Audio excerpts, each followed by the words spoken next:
부동산 PF에 대한 이야기 계속해서 나오고 있잖아요. 그러면서 말입니다. 부동산 PF 대출을 많이 해준 이 제2금융권 중에서도 캐피탈사에 대한 어떤 불안감이 점점 커지고 있습니다. 시장에서는요, 6월이 고비다 이런 얘기가 나옵니다. 왜 6월이 고비냐? 기본적으로 말입니다. 이 여신에 대한 만기가 6월에 많이 돌아온다는 이야기예요. 예. PF 대출에 대한 여신 만기도 돌아오지만 브릿지론이라고 해서요. PF 대출에 앞서서 토지나 땅을 구입하기 위해서 빌린 돈, 이게 브릿지론이거든요.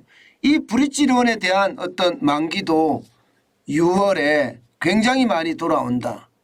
이거 극복하지 못하면 캐피탈사들은 위험에 빠질 수도 있다. 이게 시장의 대체적인 전망입니다. 왜 이런 이야기가 나오느냐? 일단 이 지표를 먼저 한번 보시죠. 전년 대비 2022년입니다. 고정이하 여신 잔액 증가율입니다. 고정이하 여신이라는 것은 결국 말입니다. 부실 채권이라는 뜻이에요. 3개월 이상 연체된 것을 말하는데 부실 채권일 확률이 굉장히 높죠. 바로 이 고정이하 여신 잔액 증가율이 여러분 23.6%입니다. 전년 대비해서 23.6%가 높아졌다는 뜻이에요. 엄청나죠. 실제입니다. 이게 제가 만들어낸 게 아니고요. 실제예요. 이 금융감독원에서 발표한 숫자거든요. 실제로 한번 보면 말입니다. 2021년에 51개 할부금융 리스사의 고정이하 여신 잔액을 보면 말입니다. 2조 2,661억 원이었습니다. 그러니까 3개월 이상 연체된 게 2021년에는 2조 2,661억 원이었다는 뜻이에요. 작년에는요. 확 늘었습니다.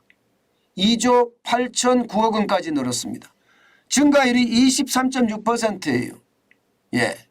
금액만 하더라도 여러분 이게 534억이 되어 있는데 이게 534억은 틀렸고요. 이게 아마 지금 계산을 해보면 5,340억 정도 되지 않을까 저는 그렇게 예상합니다. 중요한 것은 여러분 고정이하 여신 잔액이 굉장히 빠르게 늘었다는 사실입니다. 저는 이것을 보면서요. 이거 잘못하면 활부금융을 하는 캐피탈사, 리스를 하는 캐피탈사 이게 줄줄이 망할 수도 있겠구나. 그렇게 예상할 수 있는 지표입니다. 굉장히 많이 늘어났잖아. 23.36%가 늘어났으니까요. 실제 캐피탈사별로 보면 말입니다. 와, 이거 충격적입니다. 여러분 이거 한번 보세요. 이 캐피탈사별로 본 거예요. 보시는 것처럼 한국투자캐피탈이죠. 여기는 고정이하 여신 비율이 2021년 말에 2억 원이었습니다. 그런데 2022년 말 1,151억 원입니다. 증가율이 이거는 제가 증가율이라고 말하기가 진짜 무서울 정도의 증가율입니다. 62,628%입니다. 62,628%. 물론 증가율은 어마어마한데 금액은 1,154억 원이니까 크지 않다. 이렇게도 이야기할 수 있습니다. 한국투자니까 한국투자캐피탈이니까 이 정도는 충분히 막을 수 있다. 이렇게 예상을 하지만 증가율이 폭증했다는 사실이 저는 거기에 방점을 두고 싶습니다. 신한캐피탈도 마찬가지입니다. 2021년에는 315억이었던 것이 2022년에는 746억 원이잖아요.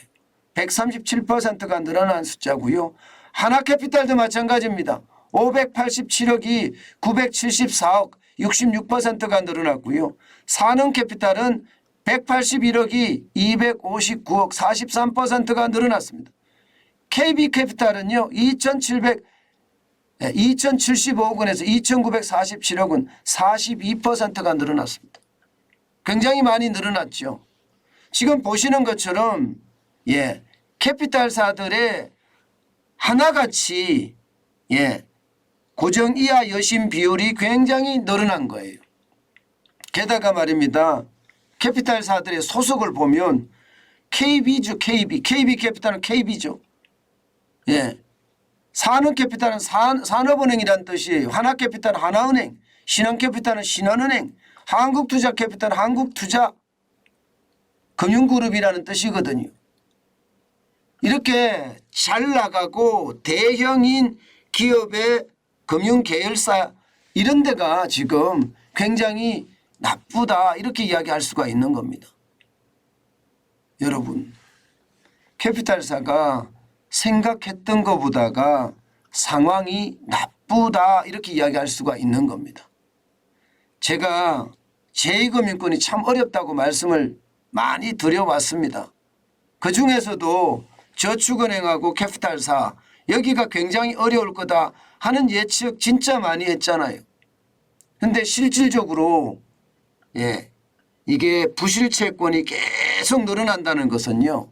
결국 위기 속으로 점점 빨려 들어간다 그렇게 이해할 수가 있는 대목입니다. 실제로 말입니다. 이 캐피탈사가 이렇게까지 악순환의 고리에 빠지게 된 것은요. 제2금융권에 대한 부동산 PF 규제가 느슨하기 때문입니다. 캐피탈사는요. 여신성 자산의 30%를 부동산에 투자할 수가 있습니다. 그러니까 쉽게 말하면 저축은행은 자기 자본의 20% 최대 100억 원까지 하는 것에 비하면 캐피탈사 30%는요. 그만큼 규제가 느슨하다 이렇게 이야기할 수 있는 거죠. 그러니까 캐피탈사는 부동산 PF를 많이 해줬고요. 그 바람에 크고 작은 부동산 사업장, 건설 현장이 지금 무너지니까 그에 대한 충격을 받을 수 있다는 뜻입니다. 게다가 부동산 전체에 대한 익스포즈, 지금 캐피탈사는 27조 1천억 원이나 됩니다. 여신 전문 금융회사가 바로 캐피탈사거든요. 이게 27조 1천억 원이에요. 이게 만만치 않다는 이야기고요. 여신금융 전문 금융회사가 보증을 쓴 금액도 2천억 정도 더 있습니다. 보증 쓴 것까지 따지면 27조 3천억 원이 될 텐데 괜찮을까요? 이게 말입니다. 가장 중요한 것은요. 금액도 금액이지만 경기도 문제고요. 여기에 따르는 어떤 부실이 더 증가하는 것도 문제입니다. 제일 심각하게 문제는 금액이 크죠. 27조 1천억 원에 이 채권 보증까지 하면 27조 3천억 원이 된다는 숫자도 높고요. 여기에다가 지금 저축은행이나 혹은 여신전문금융기관이 투자한 사업장들 분양이 그렇게 썩 잘 일어나지 않습니다. 일반적으로 캐피탈사나 저축은행은 이자율이 높기 때문에요. 아무래도 사업장 중에서도 지방사업장 비중이 많을 수밖에 없습니다. 지금 현재 지방사업장은 어떻습니까? 미분양이 계속 늘어나죠. 그중에서도 가장 심각한 것은요. 땅을 사놓고 특파기를 제대로 못 들어간 곳이에요. 왜냐하면요. 땅은 사서 이제 특파기 가면서 브릿지 론이 말입니다.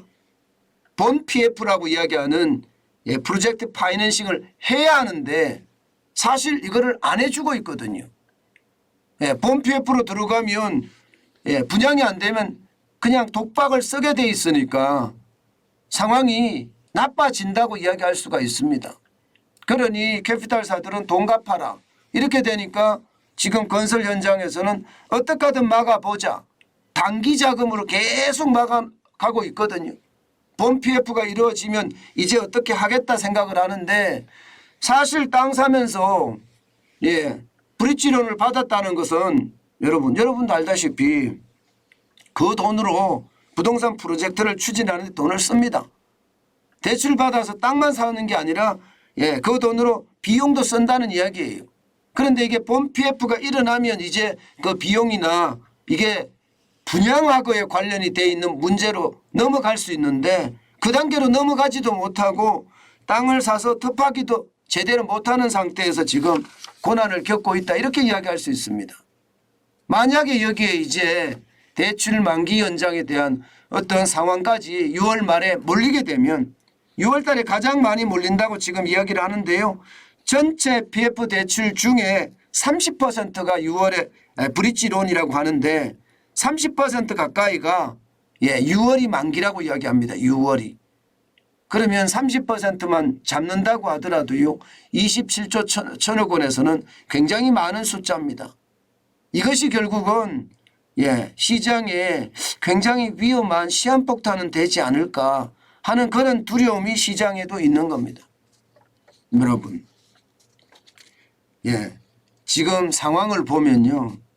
제2금융권은 시시각각 살얼음판이다 이렇게 이야기할 수가 있습니다. 뭐 가짜 뉴스가 나와서 시장을 흔들기도 하지만 더 중요한 것은요. 진짜도 진짜 뉴스도 상황 자체가 심각하다는 뜻이에요. 이게 자칫 잘못하면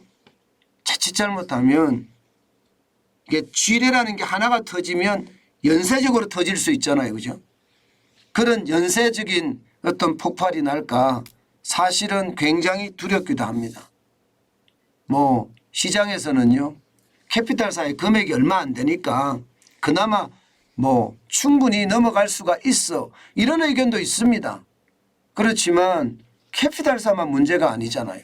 저축은행, 상호금융, 증권사까지 심지어 보험사까지도 문제가 될 수 있으니 이게 한꺼번에 닥쳤을 때 과연 감당할 수 있을까 하는 그런 두려움 반드시 있습니다.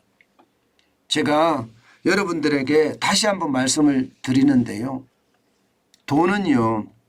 절대로 한 곳에다가 예치해 두면 안 됩니다.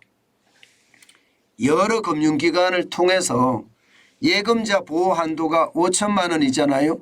이자까지 포함하면 한 4,700만 원 정도 될 겁니다.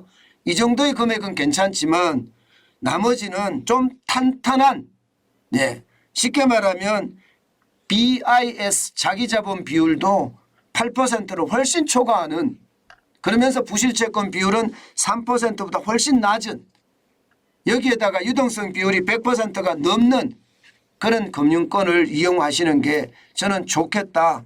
다시 한번 말씀 올립니다.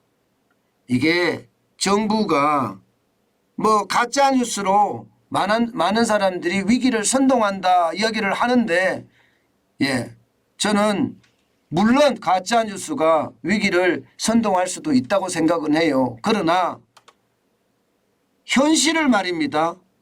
있는 그대로 전하지 않는 것도 이거는 잘못된 거예요. 가짜뉴스라는 이야기 때문에 겁나서 못하겠어. 이거는 아니잖아요. 실제 현장에서 일어나고 있는 것을 보면 상황은 좀 나쁘다 이렇게 얘기할 수 있습니다. 여러분 제발 한 곳에 예치하지 말고 분산 예치하는 거 잊지 마시고요. 그것만이 내 자산을 잃지 않는 최선의 비결입니다.